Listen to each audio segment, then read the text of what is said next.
De retour chez lui, Jacques étudie attentivement et découvre que l'ordre des morts parmi ses collègues correspond exactement à celui de son rêve, et le prochain sur la liste est Locke. Ce dernier est en pleine dispute avec un ouvrier lorsque soudain une grue en arrière-plan se déplace et se positionne au-dessus de sa tête. L'ouvrier, croyant à une agression, est poussé juste au moment où le crochet de la grue se détache et tombe. Locke réussit à repousser l'ouvrier, mais le crochet frappe le filet métallique sous ses pieds. Tous deux tombent, et Locke meurt atrocement, le crochet lui transperçant la mâchoire. Peter informe alors leur patron de la liste de la mort et de la façon d'y échapper, mais celui-ci le prend pour un fou. Quand Peter arrive à l'atelier, il constate avec surprise que Locke est toujours vivant, réalisant ainsi que sa mort a été remplacée par une autre personne. Cette confirmation enthousiasme Peter, car elle valide la théorie du médecin légiste. Peu après, le patron arrive, mais un outil dérapant est projeté par un engrenage, lui fracassant la tête. Jacques reste prudent au travail, mais bientôt c'est Peter qui devient la prochaine victime. Tourmenté, il songe à tuer quelqu'un à sa place pour échapper à la mort, et tente de pousser une femme sur le passage d'un camion, mais n'a pas le courage de passer à l'acte, n'étant pas un monstre mais un homme désespéré. Il finit par penser à Molly, qui pourtant survit, ce qui lui paraît injuste. Lorsqu'il tire, Jacques renverse une table, ce qui le sauve.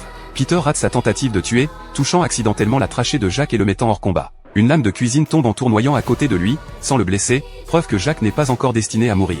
Furieux, Peter allume tous les feux de la cuisine pour menacer de tuer Jacques prématurément. La police intervient, mais Peter abat le chef des enquêteurs avant de réussir à se soustraire à la mort. Il ne renonce pas à pourchasser la femme, qui s'enfuit, tandis que Jacques se bat contre Peter.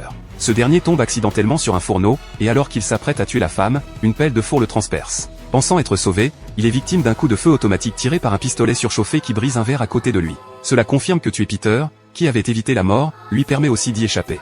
2 semaines plus tard, Jacques et sa compagne prévoient un voyage en avion, mais il fait un nouveau cauchemar où il se coupe de nouveau un doigt. Il apprend alors une nouvelle terrifiante, un témoin affirme avoir vu un sinistre présage concernant ce vol. Peu après, alors que l'hôtesse parle, l'aile de l'avion s'enflamme et explose, créant un trou béant dans la carlingue.